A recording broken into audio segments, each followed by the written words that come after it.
friends, welcome back. I'm so excited to get to see you in some way and get to be a part of your day. Today we're going to be doing lesson 20 from our workbooks. So just like normal, I'm going to give our lesson and then we will work on our worksheet, and I'll give you guys some instructions because I know it's a little bit difficult to do that on your own. So without further ado, let's get started. So let's do a quick review from our last lesson. So in our last lesson, we talked about seals. And remember, I showed you guys pictures of animals and other different types of seals, but there was one seal that was really important for our covenant. Do you guys remember what that was? That's right, it was the blood of the covenant. So we're going to be talking about why did God choose to seal his covenant with blood? It's kind of a weird way to seal things, huh? So in the covenant, God desired to make Israel his treasured possession. He gave Israel commandments so they would know how to live as God's special people. The 10 Commandments showed Israel what kinds of thoughts, attitudes, words, actions were holy and righteous and good, and therefore pleasing to God. But God's law also showed the people of Israel that they were sinful and they deserved God's judgment, the right punishment of death. God knew that his commandments couldn't make people holy, righteous, and good. The people of Israel were sinners, and they needed their sins to be covered and forgiven. So God had mercy on them. But for sins to be covered, blood had to be shed. Something had to die to show that God is right in punishing sin with death. If you remember, we've talked about before that the wages of sin is death, that the right payment for sin is death. And so if the people were not to die for their sin, something had to die in their place instead. So what did God give his people to kill instead? He gave them animals. God accepted the bloodshed from the animals as a substitute so that the people's sins could be covered. That's why he had the covenant made official with the blood. The blood of the animals didn't actually forgive them, but it was a clue to tell us what would actually forgive them. We also learned about something very special that God told Moses to build. Do you remember what that was? I'm going to show you a hint.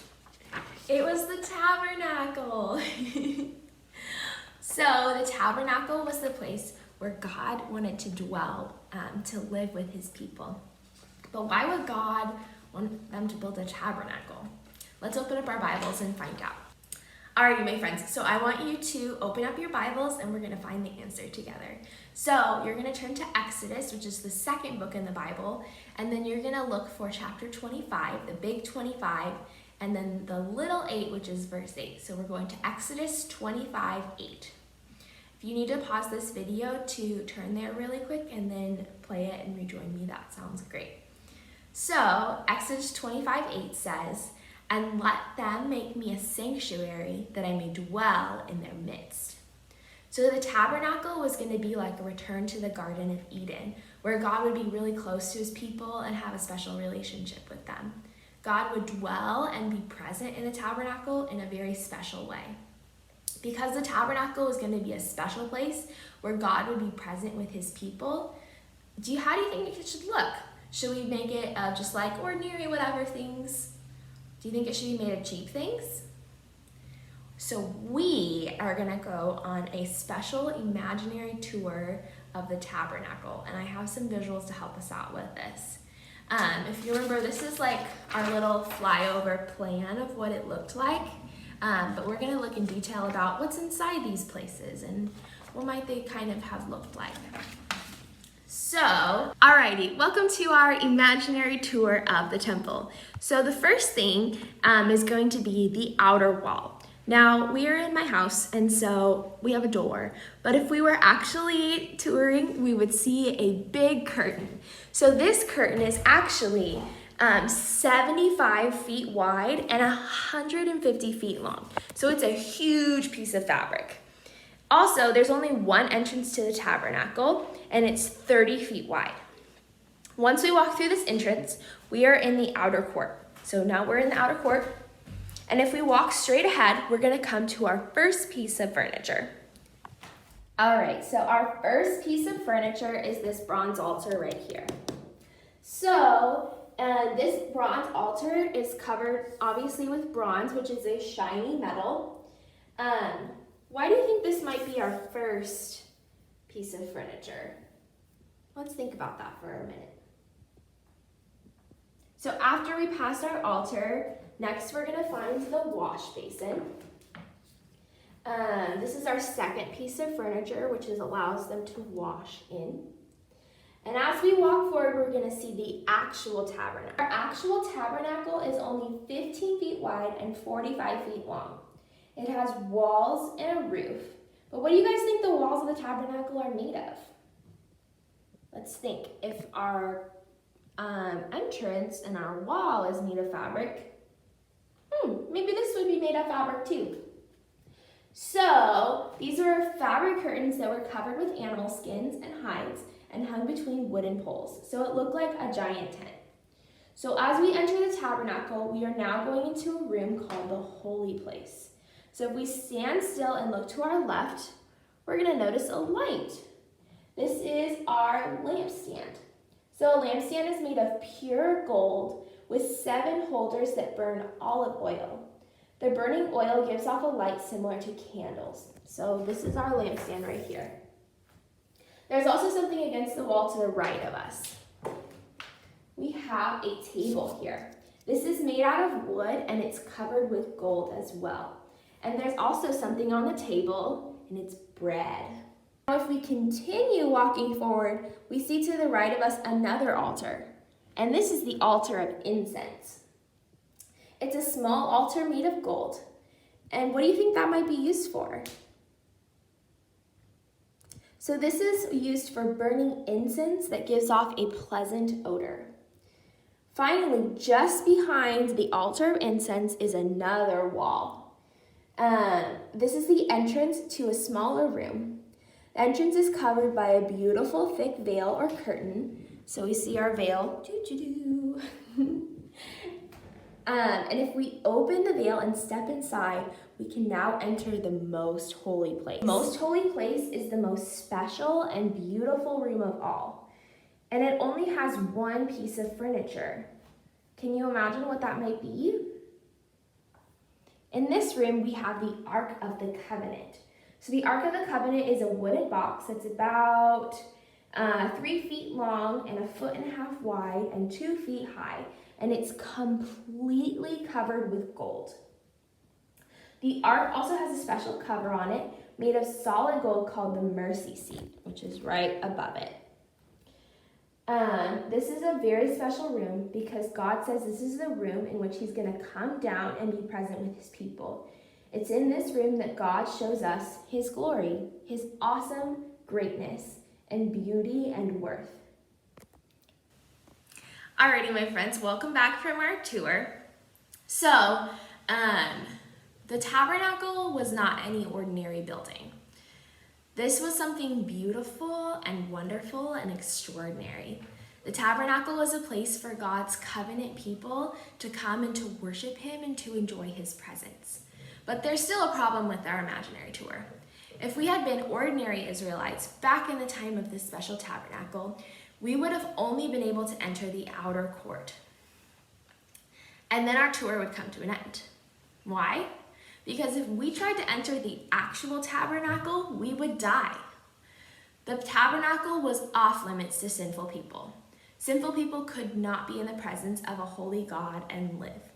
So how could God's special people worship and enjoy his presence if they couldn't even enter the tabernacle? What could be done to fix this problem? Well, to fix this problem, we need what's called a mediator. Say mediator with me. Ready? Mediator. Good. A mediator is someone who acts as a go-between when two things are in conflict. So here we have sinners who want to be in God's presence, and God who is holy and wants to be them to be in his presence, but they don't match. The sinful people have to be holy to be with a holy God.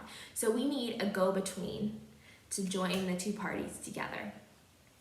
God knew that sinners could not see his awesome glory and live. This is a huge conflict or problem between God and his covenant people because the people are sinful and God is so holy. So God chose certain men to be mediators. These were called priests. So I've got priests. So, because this was a special job, God commanded them to dress in a special way, to wash themselves in special ways, and to be trained to follow very special, exact rules. Day and night, year after year, they were to act as go-betweens or mediators between God and his sinful people.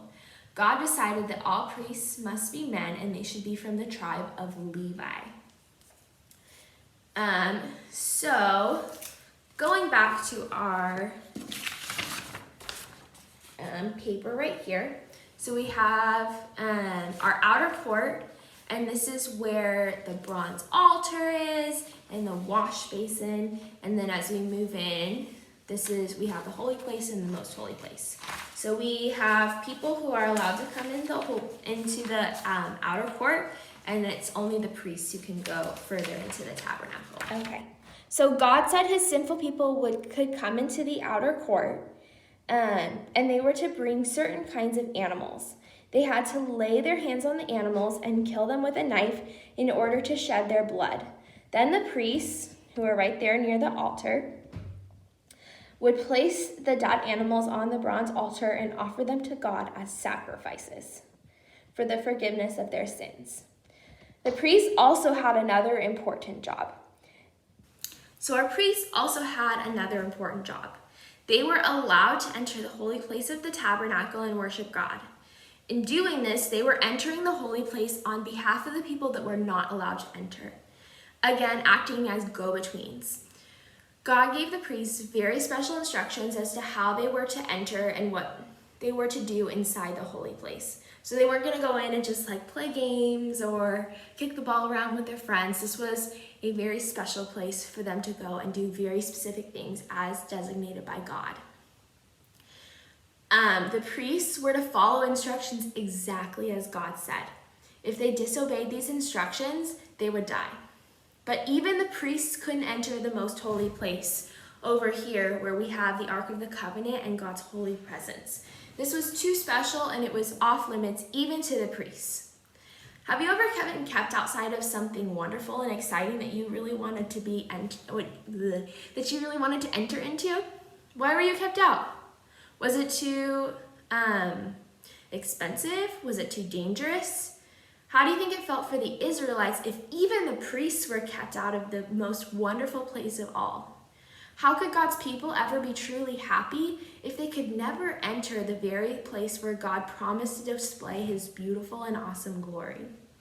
Do you think maybe this problem could be fixed as well? So, if we were in our classroom and we were opening up our wall, we would get a Bible clue card. We would open it up and it would tell us that our clue for today is one high priest. One high priest. So that would be interesting to keep in mind for your worksheet. So let's talk about what a high priest is and what a high priest did. So I want you to turn to in your Bibles to Leviticus 16.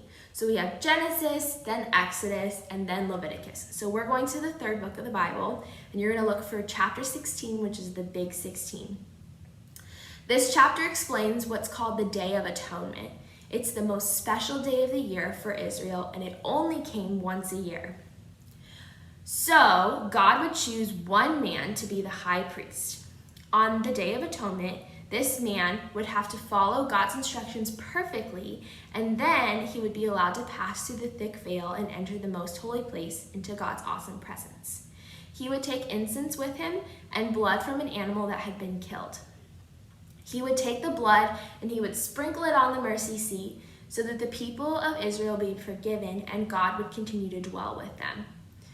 So, our high priest is the one who can go inside the most holy place. And only the high priest, not the people, not even the regular priests, only the high priest, and only once a year. So in doing this, the high priest was acting as a go-between for God and his people and even the other priests. For only a few minutes, one time a year, the high priest was allowed to experience the awesomeness of God's presence and glory for the people. Do you think this might be frustrating for God's people? Would you be happy if you were never allowed to be in the same room with your parents? Would you be happy if you could only go into your parents' presence one time a year for just a couple minutes? Do you think the people of Israel would be truly happy when God's special presence was kept off limits? Remember, we have not finished the story of the Bible yet. The tabernacle and the sacrifices and the priests and even the one high priest are all important clues to uncovering the mystery of Jesus' death on the cross. Jesus' death on the cross was meant to fix this problem perfectly and forever. So, let's look at your worksheets really quickly together. So, on your first page, we're going to have our clue. Remember, this is what would be if we opened up our thing, and you're going to write one high priest, and you can draw a picture next to it if you would like. So, on our next page, it says the most holy place, and there's a picture, and then there's some fill in the blanks. So we're going to fill those in together. So God chose blank to act as mediators. Do you remember who we said act as mediators? That's right, it's the priests. So God chose the priests to act as mediators, between himself and his special people. The priests offered up sacrifices to God on the altar for the forgiveness of sin. God promised that his glory would fill the most holy place of the tabernacle, and the high priest could enter the most holy place and approach the Ark of the Covenant only once a year. So, my friends, if you have any questions or comments or just want to tell me how you're doing, you're welcome to comment on the video. You're welcome to email me or have your parents email me. I would love to hear from you guys. I hope you're doing well, and I hope you're finding really fun ways to pass the time in this weird time. I miss you very much, and I can't wait for this to be over so we can be back together again soon. Bye, friends. Until next time.